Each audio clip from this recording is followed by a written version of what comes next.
My name is Nathan Noble. I served in the United States Marine Corps, and I'm from Versailles, Kentucky.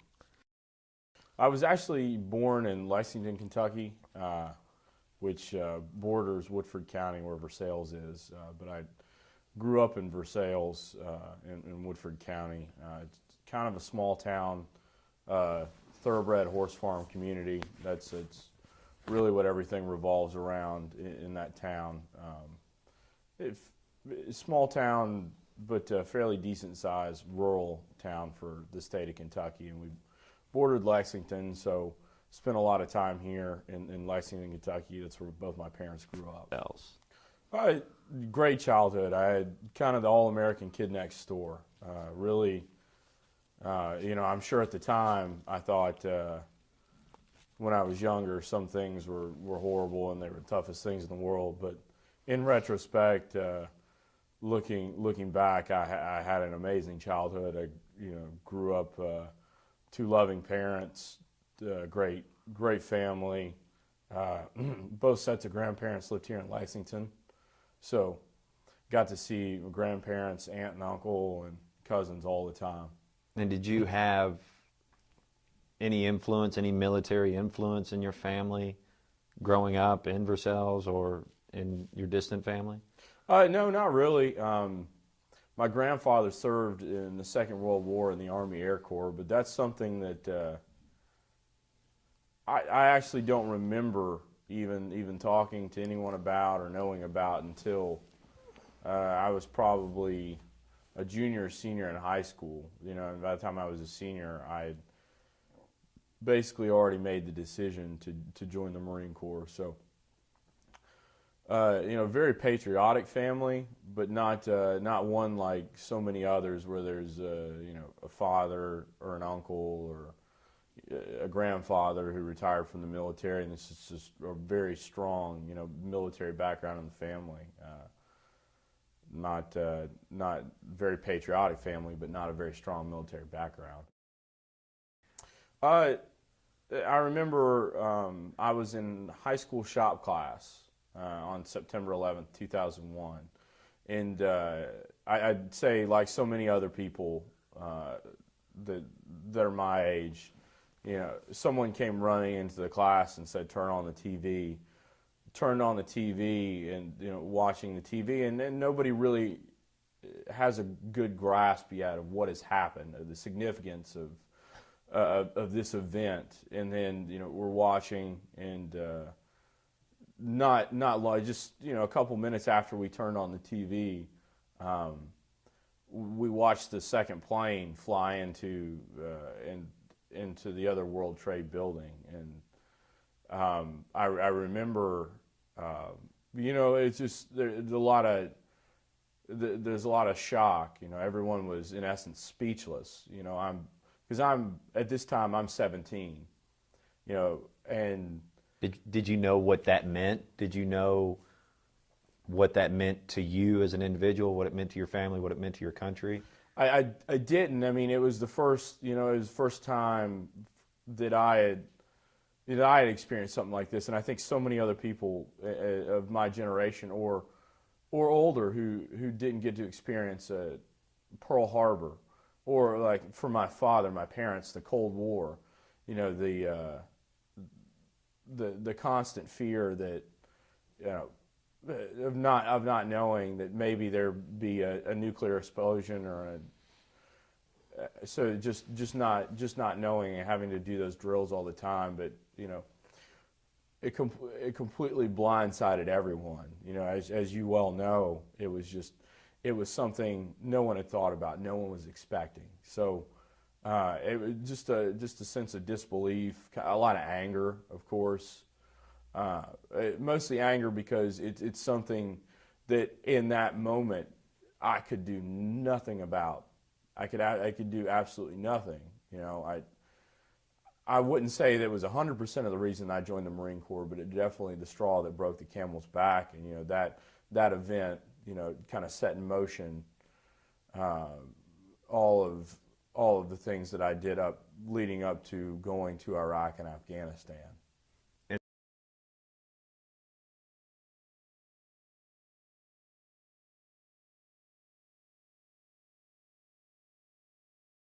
Well, it was my senior year when it happened. It was the first semester of my senior year of high school, and I didn't actually join the Marine Corps until I want to say the April. I went into the delayed entry program in April of 2002. So several months after 9/11. But I was in really good shape. I think a lot of people join the delayed entry program and become poolies to work on their physical fitness and stuff like that. And I talked to several people about it, and they weren't really worried about trying to get me to where I could run a certain time or do a certain amount of pull-ups, because like I said before, athletics was my whole life. So. And why, when you enlisted, why the Marines? It was I don't know. I'd always been one of those guys. I wanted to do the toughest thing that I could. I wanted to do the absolute hardest thing. And again, I knew more about the military at this point than I did when I was a kid. But I remember I walked in the recruiter's office in Frankfurt. I walked in the Marine recruiter's office and just basically said, I want to be a Marine. I want to be a soldier. And the guy was like, well, that's great, but first off, there are no soldiers in the Marine Corps. And I'm thinking, what I'm trying to describe is I want to be somebody who's on the ground, who's fighting. So I want to be in the infantry. But I didn't know enough about the Marine Corps to even know to say that. So. So when you walked in the recruiter's office, did you walk in there with the intentions that I'm going to join the Marine Corps with the intention to go to war? Yeah, I mean, that was, I don't, I can't sit here and tell you what my mindset was at that time, because I was 18 years old. But I knew the military was something that I wanted to do. I knew that having that structure in my life would be good, because I decided not to go to college to play athletics. Mm-hmm.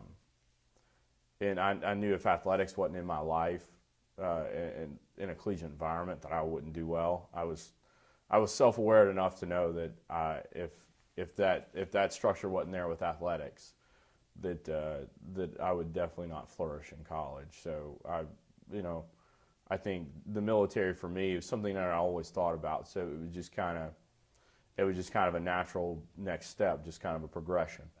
So after boot camp, I went to the School of Infantry in Camp Geiger, which is Camp Lejeune. Was at the School of Infantry down in Camp Geiger, and I think that's actually only an 8-week program. And so what'd you learn there? Again, everybody, people think that you join and I guess it was this way in Vietnam somewhat, but you go to boot camp and then you're ready to go. As soon as you graduate boot camp, you're getting shipped off to Iraq or Afghanistan. But it's a very lengthy process. At graduate boot camp, you're basically trained Marine. You know enough after boot camp with your martial arts training to pick a fight and get beat up.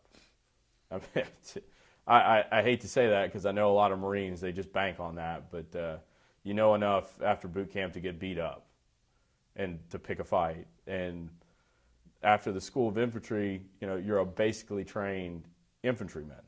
So you understand the very, very basics. You understand. Don't have to get beat up again. Huh? Yeah, no, I mean, I guess it's more of a progression, though, because you're let loose a little bit more in the School of Infantry. So you're not, so every second of your day is not controlled. You're more of a person now. Hawaii. I went from Camp Lejeune, or not Camp Geiger. I went from Camp Geiger to Hawaii, to Marine Corps Base Kaneohe Bay, to 3rd Battalion, 3rd Marines.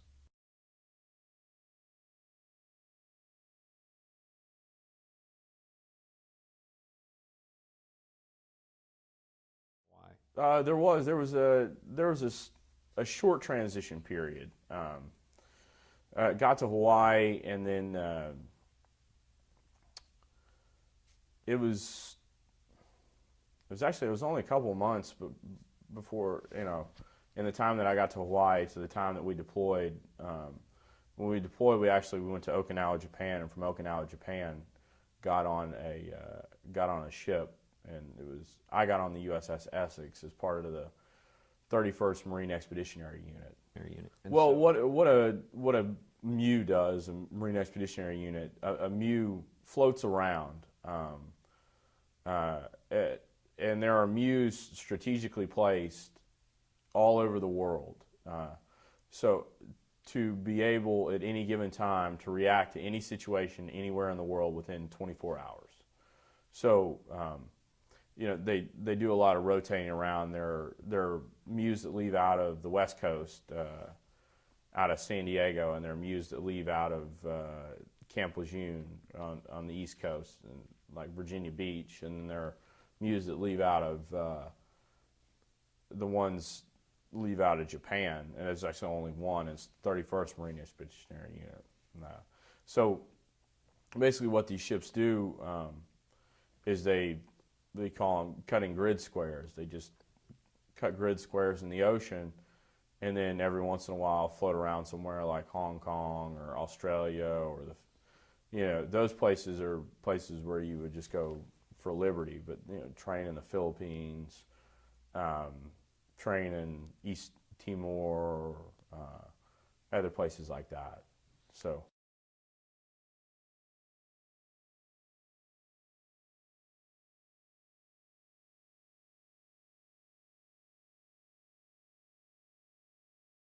Well, the first part that I really remember, the first big, the big firefight was Baghdad, and what we were doing there, and who we were supporting 1st Battalion, 5th Marines is who we were working with, and I remember the first thing, one of the first things that someone told me, and that had kind of been passed down for a long time, kind of passed down generation to generation of the Marine Corps from them. They said the first round comes down range in a firefight, you play everything in slow motion. You try to, meaning that it's an explosive situation. Combat. It should be controlled chaos. So if someone, if you're getting shot at and then someone just freaks out and they're running around, they're screaming, they're not doing any good to anybody. That's supposed to be what epitomizes a Marine, an infantry Marine, is that under pressure, that you're calm, cool, and collected, that your emotion never changes, that you wear this straight face all the time, whether you just got shot, or whether your best friend got killed, or you had to take someone's life, or whatever, that you're kind of this emotionless person, and that you're able to accomplish the job. So someone told me, so you just play everything in slow motion. And so what was your reaction when the first round came down range? Not slow motion at all. Not even close to slow motion. It was definitely, it was just a sense of, what should I do right now? What do I need to do? And then things just kind of started to fall into place. I'm not going to say the old cliche line like "remember your training," but I was very fortunate enough to be with some really, really good guys, and they made life very easy when it came to stuff like firefights, because it was all guys, and there was never any question. Nothing was in doubt about if they 100% had your back, so to speak, or they were, what they were going to do if they were going to freeze up. Just all guys where it was just never in question. None of that was ever in question. IDs. Well, I tell you, the place where we were, at that point in time, there was a road from Asadabad to Camp Blessing, and as the crow flies, I think it was 12 miles, or maybe a little more than that. I may be incorrect about that. About halfway between. Huh? I-80 Alley. Yeah, there was a road where you would follow the river north out of Asadabad and then take a left heading west, and this road would continue to follow the Pesh River, and about halfway in between the drive from Asadabad to Camp Blessing, there's a place called I-80 Alley. When I was there wasn't none of the guys I was with were involved in an IED incident, because we were 99.9% of the time we were on foot. I know our battalion executive officer hit an IED, I think, at IED Alley, and there were some IEDs, but when I was there, IEDs weren't nearly as big a threat as they became later on in Afghanistan. Because when I was there, Afghanistan was very, very dangerous, but the war in Iraq was raging. The Al Anbar province was a bad place. When I was in Afghanistan, they pushed for Fallujah, the second battle, and I lost several friends in Fallujah while I was in Afghanistan. So the IED threat wasn't nearly as bad, but the roads were, even though I only rode in a Humvee maybe, I'd say maybe 6 or 7 times, going back and forth between Asadabad and Camp Blessing.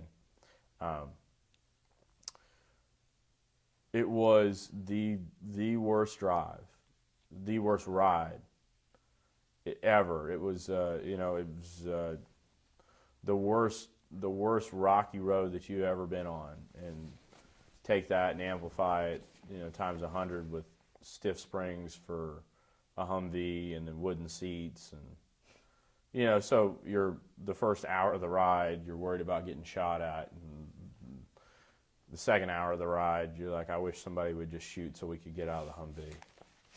Yeah, no, I mean, you had to be had to be a jack of all trades. Whatever needed to be done, you had to be able to do it. Which is good, because everybody in the infantry, you have your job. That's what you do. You're in the infantry, but at the same time, you've got guys that in a past life were electricians or plumbers or carpenters, or it's funny. You can find somebody who can do just about anything. I remember we rewired the generator at Camp Blessing. It was myself and a guy named Chris Riling and my friend Michael Dunn. We rewired the generator, and it was, to say the least, we were very underqualified to do it. But it's one of those things, you flip the switch, and you flip it from a distance with a stick, and then it turns on. And well, I think like so many others, when you first join the Marines, you're excited and you're thinking, this is going to be, I'm going to do this the rest of my life. I'm going to be in the Marines, for 20 years at least. I'll retire out of the Marines at the age of 38. And then for a lot of people, then the next 3-4 years happens. So I love the Marines. Don't get me wrong. I loved everything about it. I love the guys. Absolutely. In my opinion, the guys I was with, the best guys on the face of the earth. Could not find better people anywhere. And I had thought, I was pretty good at being a Marine and an infantry Marine. So I thought a lot about re-enlisting. It definitely crossed my mind more than once. Right the day before I went to Afghanistan, my mother, we were talking, and she, had decided she was going to tell me that she had been diagnosed with cancer, with non-Hodgkin's lymphoma, because she told me, we were very honest with each other, and she said, the only reason she told me is because she didn't want something to happen while I was gone, and then just me not just be completely blindsided about it, just not know anything about it. So I really, I really appreciate the fact that she was honest with me about that. But anyway, so my mother, she did radiation while I was in Afghanistan, and then the radiation worked somewhat, but didn't shrink all of the tumors. So she was going to have to do chemotherapy. So that weighed very heavily on my decision to get out of the Marine Corps. I'm not going to say that the only reason I got out was because my mother had cancer and I came home to be with her during her chemotherapy. But it was a combination of a lot of things. I was 4 years, 4.5 years was as jam-packed as it could have been for a military career, as far as deployments and schools I went to and countries visited. So I was tired. I was tired. I mean, every second of the day, I tried as hard as I humanly could. I tried as hard as possible for 4.5 years, every second. Wasn't like there was a switch where it would go off sometimes. It was every single day. Just trying to be perfect. I fell short a lot of times, but every single day trying to be as perfect as I could be. And so I was tired, and I thought I had earned the right to be a civilian and try to make a name for myself or make a life for myself somewhere. So got out. Decided I was going to get out of the Marine Corps.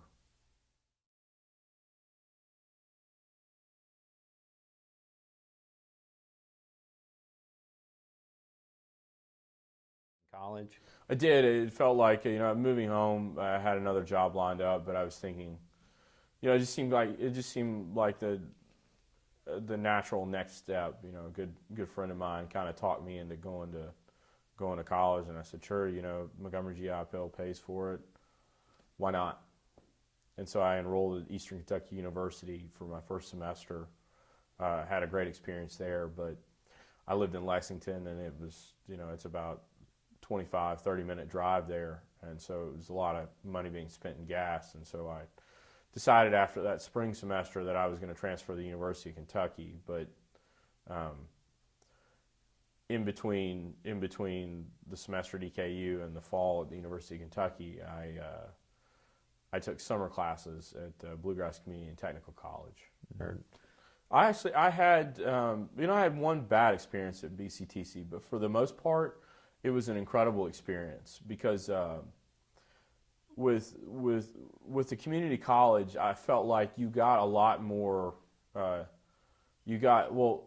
Basically all my classes were non-traditional students. You'd have the occasional 18, 19-year-old kid who was just doing summer classes from the University of Kentucky, but I took 4 classes there, so 12 credit hours during two summer sessions, and one of my the first part I took like an algebra review course, and then a writing course. But in that writing course, there were a lot of open discussions, and it was just incredible because you've got especially with the way the economy was at that time, you've got all these people that have worked jobs for 15, 20, 30 years, and then because of the economy, because of cutbacks, that job just goes away. So naturally, the best fit for them would be to go to BCTC, and so I found it was the most interesting class that I've had thus far. Between EKU, BCTC, and UK, because it was this class full of single mothers, people who'd worked jobs 15, 20, 30 years. Some people with slight disabilities when it came to learning, but all people who had up until this point real life experience. When you're in a debate, it's not me with a huge chip on my shoulder listening to someone who's 18 years old preaching about their parents' opinions because they've never experienced anything for themselves, so their political views are their parents' political views, and they're so adamant about it, and it's higher education and all this.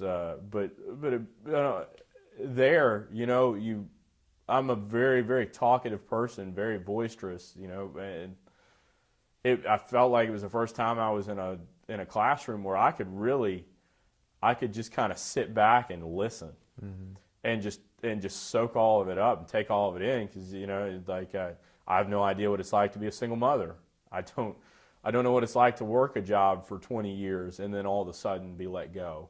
And so, and these people some of these people have kids that were close to my age. So, I mean, it's just so interesting to listen. With my military experience and my work in D.C. and, my life experience, I could definitely add a lot to these conversations, but it was so interesting to listen to all of them. I mean, it's a difficult transition, no matter how motivated you are. And I've never really had a problem being big classes with people, as far as the PTSD and the thing like flashbacks go. It doesn't make me nervous. I sit in the front row. I try to pay as little attention, in all honesty, to what everyone else around me is saying, because I don't care about who's trending on Twitter or LOL or OMG, this test is so tough, or I don't care about a lot of the things that I hear in a classroom, especially like a large classroom environment. So I think that when I show up to class, I know with college a lot of the majority of the work you do after class. But like I show up to class, I want to learn something. I would love for that hour and 50 minutes or hour or however long it is, for that hour to be learning something and doing assignments the entire time. Yeah. I don't need, and I understand why the way college is geared and the lower level courses, they're for people who haven't had a lot of the same experience that I've had. But I would love to show up and for 3 hours, like this is your job. Like, this is your job to go to learn for 3 hours. And then I don't have to spend, 4 or 5 hours a night doing homework or guessing how to do something, I mean, I understand it's not going to happen like that, but I've been a soccer coach just long enough at Georgetown to see to see something that I had no idea about when I got into coaching, but that I could be impactful in the lives of these young men. Whether it's the way I carry myself, the intensity that I bring to the game, the knowledge that I have that I can convey to them in training, or the stories that I tell them about the Marine Corps, because when you've got a coach that fought 2 wars and you're complaining about something in preseason, you're not going to get a lot of sympathy. It's kind of the ultimate trump card. You don't have to scream at somebody and yell at them, but you say, yeah, it was tough when my friend got shot in the leg and then had to hike 5 miles down a mountain in Afghanistan, and that really that drives home to a kid who's 18, 19, 20 years old. Like, hey, when I was your age, here's where I was, and it's not that's not necessarily how I coach, just war stories where it's say, this is what I did, this is where I was, but there's a certain level of respect to know that, when they're looking at you as a coach, that, they can't look at you and say, you couldn't do this, or you haven't done this or before, the whole kind of the lead by example thing. I still do physically. I still do a lot of the stuff. I'm not nearly as good a shape as I once was, but physically I still do a lot of stuff and rely solely on heart to get through it. But just to lead by example, to show them that I'm committed to absolutely everything. But being able to see that you can impact some of these young men's lives, it's pretty incredible. Well, I kicked a soccer ball, several. I mean, I would say during a normal practice, at least 100 shots I would take. So 100 shots, working on teaching kids how to hit goal kicks or punts. So I could still take a soccer ball right now, and I could drop kick it, 75, 80 yards in the air, no problem. So kicking it's not just something that all of a sudden one day I just started kicking again. I've been the actual motion of kicking a ball is something I've done nonstop for the last 3 years.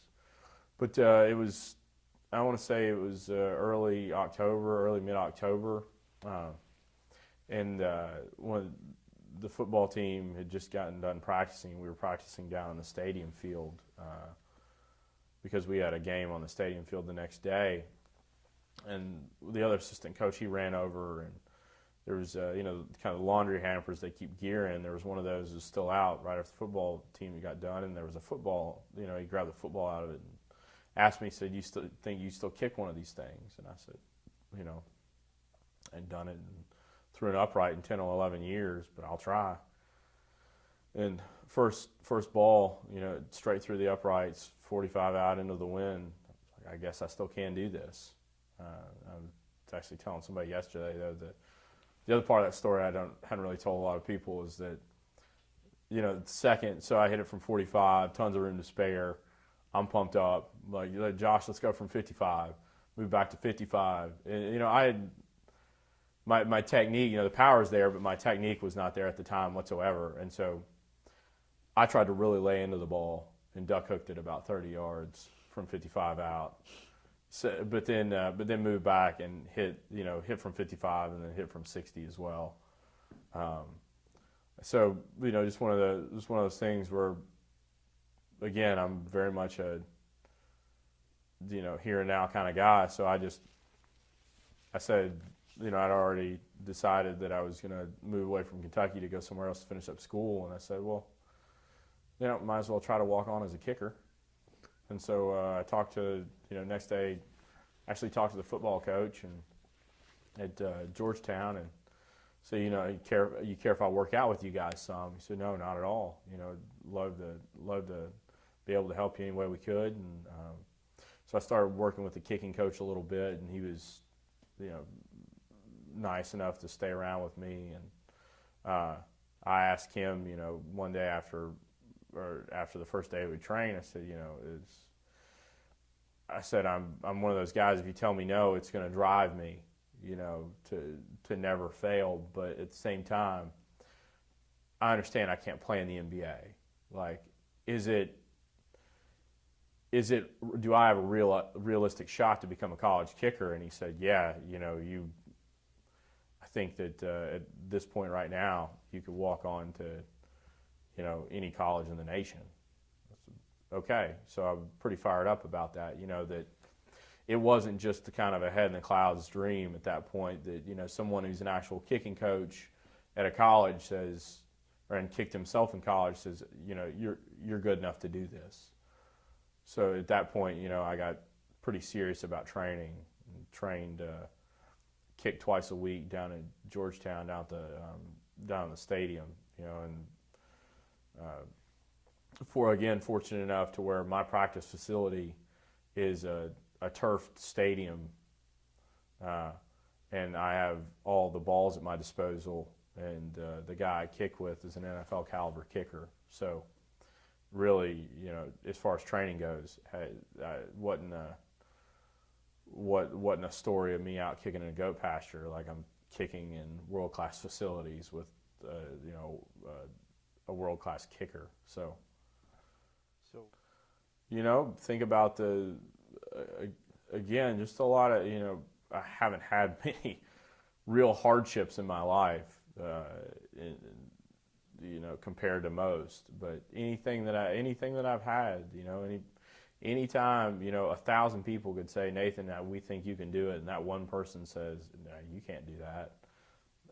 I'm not thinking of those 1,000 people who support me. That's not what drives me.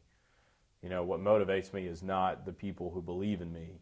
What motivates me is the examples I've had before in my life, and then that one person who says, you can't do that. That's what drives me. I don't know if that's good or that's bad, but that's what fuels my fire. I mean, I shouldn't be here to begin with. I'm 28 years old. There aren't many 28-year-old college kickers out there, or guys that are starting. I'll be starting the semester at the University of Wyoming at the age of 29. And I'll be walking on as a kicker at the age of 29. I mean, it's not,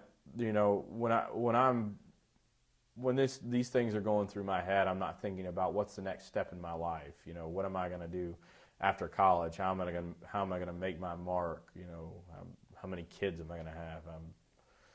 I'm just out there having fun, because for the last 3 years, I have lived vicariously through those players at Georgetown, not in a crazy sports dad or pageant mom kind of way, but I didn't afford myself the opportunity to play collegiate athletics. Yeah. It was there. I could have done it, but I didn't do it. Yeah. And I had great experiences in the Marines, but for being a college coach, even in warm-ups or in practice, me getting to stand under those lights in that stadium, I talked to the kids about it right after our last game this year, but it was just, they gave me the opportunity for 3 years to live vicariously through them, and so,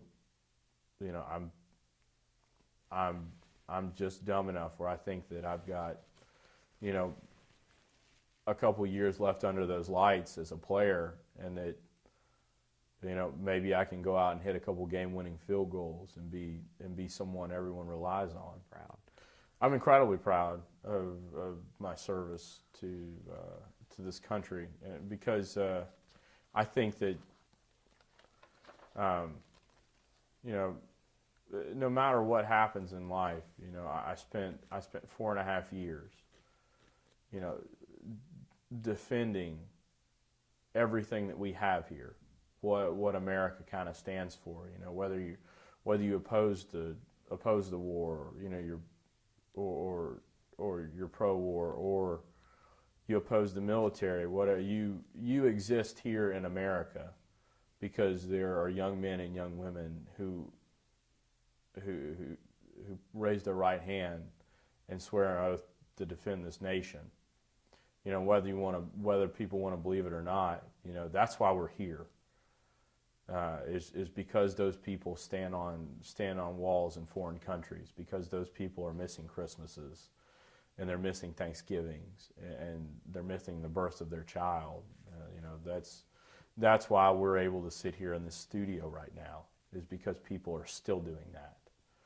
So I'm incredibly proud that for a small period of time that I got to be part of that, part of this,